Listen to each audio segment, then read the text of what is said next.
உலகெங்கிலும் இருக்கும் ஸ்ரீமன் பக்தி நேயர்கள் அனைவருக்கும் வணக்கம். நான் உங்கள் ராம்ஜி. இப்ப இந்த குலதெய்வத்தை எப்படி கொண்டு வர்றது, இதுக்கு எப்படி கனெக்ட் ஆகுங்கிறத சொல்லிட்டேன், எப்படி கொண்டு வரணுங்கிறத சொல்றேன். இப்போ உங்க வீட்டுல 8 விதமான பாம்பு படம் வரைஞ்சுக்கோங்க. 8 பாம்பு படம் வரைஞ்சுக்கோங்க. சின்ன பாம்பு படம், அதை விட கொஞ்சம் பெரிய பாம்பு படம், அதை விட கொஞ்சம் பெரிய பாம்பு படம், அதெல்லாம் வரைஞ்சுக்கோங்க. அனந்த நாகம் அப்படி வரிசையா, வாசுகி நாகம் அப்படி வரிசையா, அனந்த நாகாய சுவாகா, வாசுகி நாகாய சுவாகா, அப்படி பத்மநாகம், மகாபத்மநாகம், கூர்மநாகம், இந்த மாதிரி 8 நாகங்கள் இருக்கு. அது படத்தெல்லாம் அப்படி அரிசி மாவுல வரைஞ்சுக்கணும். வரைஞ்சிட்டு அது பக்கத்துல நின்று வேண்டிக்கணும். இது அஷ்ட நாகங்கள் 8 விதமான பாவங்களை குறிக்கிறது. ஸ்திரீ சாபம், பூசாபம், பக்ஷி சாபம், பிரேத சாபம், இந்த மாதிரி 8 சாபங்களை குறிக்கிறது. குலதெய்வத்துக்கு இதுக்கு என்ன சார் சம்பந்தம் என்றால், இந்த சாபங்கள் நிவர்த்தியானால் குலதெய்வம் வில் ஹாப்பி. அப்பதான் நீங்க அதை வீட்டுக்குள் வர, இதுல ஏதோ ஒன்று தப்பு பண்ணிருக்கீங்கன்னு அர்த்தம். ஒரு பெண்ணுக்கு துரோகம் செய்திருக்கிறீர்கள், குலதெய்வம் கோபித்துக் கொண்டு வெளியேறிவிட்டது. பிரேத சாபம் என்றால் ஒருத்தர் இறந்து விட்டார், அதை போய் உட்காந்து திட்டிட்டு இருக்கீங்க, அவரை திட்டுறீங்க என்றால் அது கூட சாபம் தான். இதனாலெல்லாம் உங்களுடைய வீட்டினுடைய சாநித்தியம் பாதிக்கப்படுகிறது என்று வேதம் சொல்லுகிறது. உங்க வீட்டுல உங்க மனைவியை ரொம்ப துன்புறுத்துறீங்க, அடிக்கிறீங்க, சண்டை போடுறீங்க, இதனால ஏற்படப்படும் தெய்வ கோபம் என்பதை நீங்கள் அறியாம பண்றீங்க நன்றாக புரியுது. அப்போ இதுல இருந்து சரியாகணும். அப்போ இந்த படம் வரைஞ்சிடுறீங்க, படம் வரைஞ்சிட்டு வேண்டிக்கிறீங்க, நான் எந்த பாவம் செய்தேன் என்று எனக்கு தெரியாது, அறிந்தும் அறியாமலும் மாதிரிதான். இதேனும் ஒரு வேண்டுதல் வச்சுக்கிறீங்க, இந்த பிரச்சனை சரியாயிடுச்சு. இது ஒரு வகை. 2வது, வராகி அம்பாளுடைய ஒரு பிரதிமை, ஒரு சிலை வச்சுக்கிறீங்க. அந்த சிலை முன்னாடி ஒரு குங்குமத்தை கரைச்சு அது முன்னாடி வைக்கிறீங்க. அது முன்னாடி ஒரு விளக்கு ஒன்று ஏற்றி வைக்கிறீர்கள். சுவாமியுடைய, அதாவது வராகி தாயுடைய தோல் வரைக்கும் எப்பயுமே ஒரு அல்லது முருகப்பெருமான் கூட தான் வச்சுக்கோங்க. உங்களுக்கு பிடிச்ச தேவத்தை யாரா வேணா வச்சுக்கோங்க. இந்த ஆயுதம் தாங்கிய கடவுள் யார வேணா வச்சுக்கோங்க. தோல் முருகன்னே வச்சுக்கோங்க, உங்களுக்கு புரியுற மாதிரி சொல்றேன். இப்போ தோல் வரைக்கும் ஒரு வேல் வச்சிருக்கீங்கன்னா தோலை தாண்டிய வேல் வேணும். தோலை தாண்டிய நல்லா நீட்டமான வேல் இருக்கணும். அப்படி இருந்தால் முருகன் அந்த வேலை எடுத்துட்டு சுத்தி டான்ஸ் ஆடுவார், அதாவது சம்ஹார மூர்த்தியாக இருப்பார் என்று சாஸ்திரம் சொல்லுகிறது.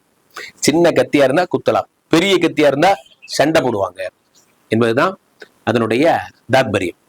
என்பதால் இந்த வராகிக்கு பெரிய சூலம் தருவது போன்ற விஷயங்கள் செய்வதால் உங்க வீட்டுல இருக்க நெகட்டிவிட்டி கிளியர் ஆயிடுச்சு. சரி, ரைட், ஓகே. இப்போ இதெல்லாம் நீங்க பண்ணுங்க. உங்க வீட்டுல நெகட்டிவிட்டி கிளியர் ஆகணும்னா என்ன செய்யணும்? வீட்டு வாசல்ல ஏலக்காய் மாலை எழுதிக்கோங்க. ஏலக்காய் மாலை, அதே மாதிரி வெட்டி வேறு மாலை, இதெல்லாம் மாட்டி வச்சீங்கன்னா உங்க வீட்டுக்குள்ள நெகட்டிவிட்டி வராது. இந்த குலதெய்வம் வீட்டிற்குள் வரும். அதை வர வைக்கிறதுக்கு ஒரு ஃபார்முலை, இது ரொம்ப முக்கியமான ஃபார்முலை. அருகம்புல், வெண்கடுகு, நாய்கடுகு, வேப்பிலையினுடைய காய்ந்த இலை, சாம்பிராணி, தொடர்ந்து 48 நாள் தினமும் பால் தானம் பண்ணுங்க. பால் தானம் பக்கத்துல இருக்கிற சிவன் கோயிலுக்கு கொடுத்தாலும் சரி, அல்லது நாகாத்தம்மன் கோயில்ல சென்று நீங்க புற்றுக்கு பால் ஊத்தினாலும் சரி, பால் கொடுக்க கொடுக்க குளிரும் என்பது சாஸ்திரம். சரி, ரைட்டு.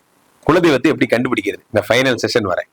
இப்ப எனக்கு குலதெய்வமே தெரியாது, நான் என்ன செய்யறது என்றால், ஜோதிட ரீதியாக ஒரு மாதிரி கண்டுபிடிப்பாங்க, அது வேற. உங்களுக்கு தெரிந்த அஸ்ட்ராலஜர் இப்ப ராம்ஜி மாதிரி யாரோ ஒருத்தர் உங்க வீட்டு பக்கத்துல இருக்காரு அப்படின்னா, அவர்கிட்ட போய் பிறந்த நாள், மாதம், வருடம், பிறந்த நேரம் சொன்னீங்கன்னா அவரே உங்க லக்னம் என்னன்னு சொல்லிடுவார். நீங்க கன்னியா லக்னம், நீங்க துலா லக்னம், ஏதோ ஒன்று சொல்றாருன்னு வச்சுக்கோங்க. ஒரு உதாரணத்துக்கு சொல்றேன். நீங்க துலா லக்னமா இருக்காருன்னா 4 குடையவன் சனி, நன்றாக லக்னத்தில் இருந்து 4 குடையவன் உங்க குலதெய்வம்.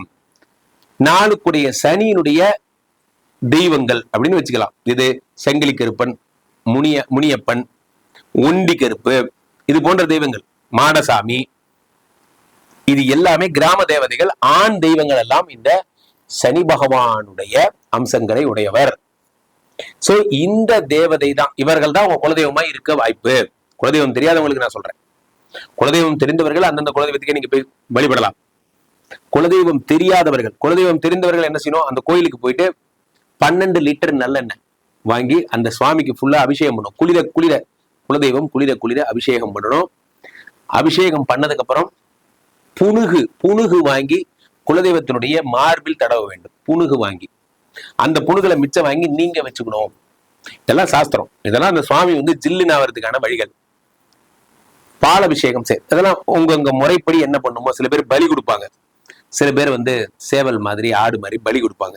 உங்களுக்கு எது உங்களுக்கு எது கல்ச்சரோ, உங்களுக்கு எது வந்து நீங்க ஃபாலோ பண்ற உங்களுடைய முறையோ அதை நீங்க பண்ணுங்க. மற்றபடி இப்ப நான் சொன்னது சாந்தி பண்றதுக்கான முறைகள். குலதெய்வம் தெரியாதவங்க லக்னத்துக்குன்னு 4ஆம் இடம்னு எடுத்துக்கலாம். அல்லது ஒரு பெரிய பலகை வைங்க, சுவாமி ரூம்ல ஒரு பலகை வைங்க, கிழக்கு திசையா பார்த்து உட்காருங்க. நல்லா கவனிங்க, கிழக்கு திசையா பார்த்து உட்காருங்க, ஒரு பலகை வைங்க, பலகையில ஜாதக கட்டத்தை அப்படியே வரைங்க, ஜாதக கட்டத்தை அப்படியே வரைங்க.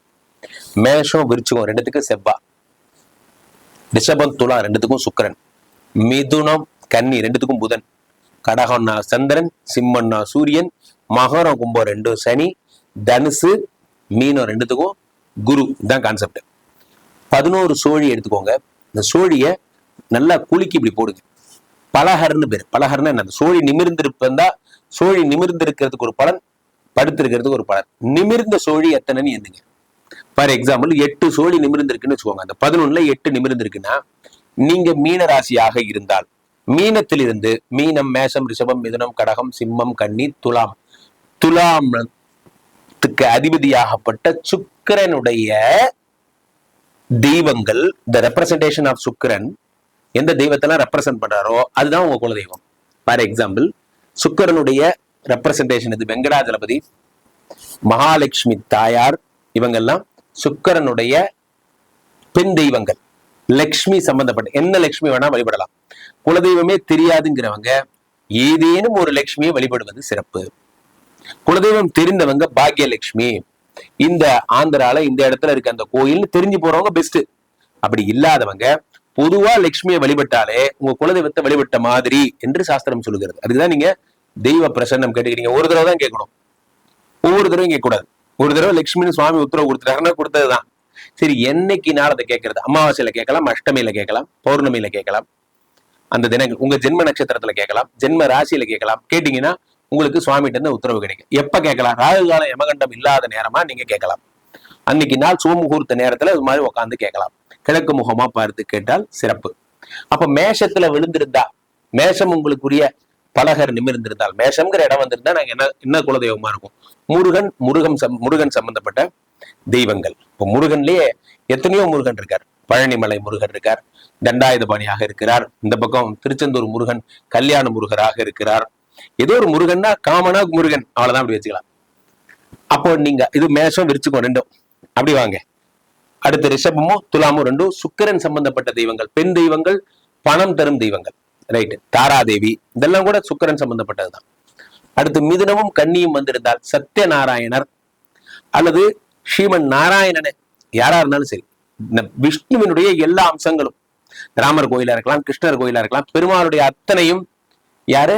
கன்னிக்கும் மிதுனத்துக்கும் பொருந்தும். அடுத்ததாக நான் சொல்றதெல்லாம் அந்த சோழி உருட்டினதுக்கு அப்புறம் சொல்றேன்.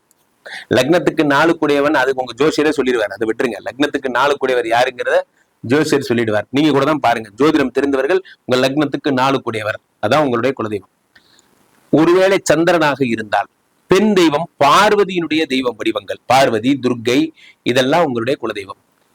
சிம்மமாக விழுந்திருந்தா, அதாவது ஒரு சோழி போடுறீங்க, அந்த சோழியில 5 வந்துருச்சு, உங்க ஜென்ம ராசி, நீங்க பிறந்த ராசி மேஷம், அப்ப மேஷத்துல இருந்து எண்ணும் போது மேஷம், ரிஷபம், மிதுனம், கடகம், சிம்மம், அப்படி வந்தா சொல்றேன் நான். அப்ப சிம்மமாக இருந்தால் சூரியன் சம்பந்தப்பட்ட தெய்வங்கள் யாரு? ஷார்ட் சிவபெருமான். சிவபெருமான்ல என்ன சிவபெருமான்? எல்லா சிவபெருமான் அதான் உங்களுக்கு தான் தெரியாதே. தெரிந்தவர்கள் அந்த சம்பந்தப்பட்ட சிவன் கோயிலுக்கு போலாம், தெரியாதவர்கள் எல்லா சிவனையும் வழிபடலாம். ரைட், இந்த பக்கம் வந்துட்டீங்க. குருவுக்கும் தனுசுக்கும் மீனத்துக்கும் வந்துட்டீங்க. குரு சம்பந்தப்பட்ட குலதெய்வங்கள் யாரு? தட்சிணாமூர்த்தி மட்டுமல்ல, எல்லா சித்தர்களும் உங்களுடைய குலதெய்வங்களே. இந்த சித்தர் வழிபாடு, ரிஷிகள் வழிபாடு, முனிவர்கள் வழிபாடு எல்லாம் உங்களுக்கு வரும். அதே மாதிரி சனிக்கு சொல்லிட்டேன், எல்லா நாட்டார் குல ஆண் தெய்வங்களும் சனியினுடைய அம்சம். நாட்டார் குல பெண் தெய்வங்கள் யாரு? மகர ராசி ஆண் தெய்வங்கள், கும்பராசி பெண் தெய்வங்கள். நல்லா புரிஞ்சுக்கணும். சனிதான் விழுந்திருக்கு, மகரம் விழுந்தா நாட்டார் குல ஆண் தெய்வங்கள், காவல் தெய்வங்கள். கும்பம் விழுந்துருச்சுன்னா நாட்டார் குல பெண் தெய்வங்கள் யாரு? காளி, நீலி, சூலி, இதெல்லாம் மகமாயி, மாரியம்மன், காளியம், இதெல்லாம் கும்பம். ரைட். சோ குலதெய்வம் பத்தி தெளிவான பிக்சர் உங்களுக்கு கிடைச்சிருக்கும்னு நம்புறேன். சோ குலதெய்வத்தை பகைச்சுட்டா என்ன ஆகும், வேற வர வைக்கிறதுக்கு என்ன செய்யணும்னு சொல்லிட்டேன். குலதெய்வத்தை எங்க கண்டுபிடிக்கிறது? உங்க அப்பா அம்மாட்ட கேளுங்க, உங்க தாத்தா பாட்டிட்ட கேளுங்க, கன்சர்ன் குலதெய்வத்தை போய் பார்க்கறது மட்டும்தான் சிறப்பு. இதுல எந்த மாற்று கருத்தும் இல்லை. ஒருவேளை தெரியலன்னா லக்னப்படி 4 கூடையவன்னு ட்ரை பண்ணலாம், அல்லது சோழி போட்டு ராசிப்படி எத்தனை சோழிங்கிறத ட்ரை பண்ணலாம். ஒரே வழி. ஆக குலதெய்வத்தை எப்பொழுதும் சேவியுங்கள். எவ்வளவு பெரிய ஆளா இருந்தாலும் சரி, இதற்கு மாற்று கருத்தே கிடையாது. அப்படி சேவிக்காதவர்கள் குலதெய்வத்தின் கோபம். இப்போ இதுல எல்லா கேள்வினா, குலதெய்வம் கோச்சிருமா சார், குலதெய்வம் கோவப்பட்டா நம்ம குடும்பம் 2ஆ போயிடுமா சார், எல்லாரும் கேட்கிற கேள்வி அதான். என்னைக்குமே அம்மா குழந்தைய பட்னி போட்டதா சரித்திரமே கிடையாது. நன்றாக புரிந்து கொள்ளுங்கள். அம்மாவுக்கு குழந்தைய தண்டிக்கவே தெரியாது, அதனாலதான் அம்மா. நீங்க அம்மாவுக்கு சோறு போடலன்னு வச்சுக்கோங்க, பெத்தா தாயை கைவிட்டுட்டீங்க, ரைட்? ஓகே, அம்மா அவங்கள ஒண்ணும் சபிக்க மாட்டா. என் பையன் ஏதோ பண்ணல, தெரியாம பண்றான், விட்டுருவா. ஆனா இந்த பிரபஞ்சம் உங்களை மன்னிக்காது. இந்த தெய்வம், இங்க இருக்கிற சக்திகள் உங்களை மன்னிக்காது. இங்க ஒரு அட்மினிஸ்ட்ரேஷன் நடந்துட்டு இருக்கு. நீங்க பண்ண தப்புக்கு தண்டனை கண்டிப்பா கிடைக்கும். அதே மாதிரிதான் நீங்க குலதெய்வத்தை கும்பிடலன்னா குலதெய்வம் உங்களை சபிக்க போறது இல்லை. குலதெய்வத்துக்கு உங்களை நல்லபடியா வச்சிருந்து மட்டும்தான் பழக்கம். ஆனால் சட்டம் தன் கடமையை செய்யும். நீங்கள் அதை வழிபடாத குற்றத்தை நீங்கள் அனுபவித்தாக வேண்டும். அதனால உங்க செல்வ வளம் பாதிக்கப்படும். சிம்பிள், அவ்வளவுதான். குலதெய்வத்துக்கு கோபிக்க எல்லாம் தெரியாது. சோ அதை கன்ஃபியூஸ் பண்ணிக்காதீங்க. சோ தொடர்ந்து இது போன்ற நிறைய நல்ல விஷயங்களை கேட்க கீழே இருக்க இந்த இன்ஸ்டா லிங்கை கிளிக் பண்ணுங்க. இந்த சேனலை சப்ஸ்கிரைப் பண்ணிக்கோங்க, ஷேர் பண்ணுங்க. மீண்டும் ஒரு நல்ல பதிவில் சந்திப்போம். நன்றி, வணக்கம்.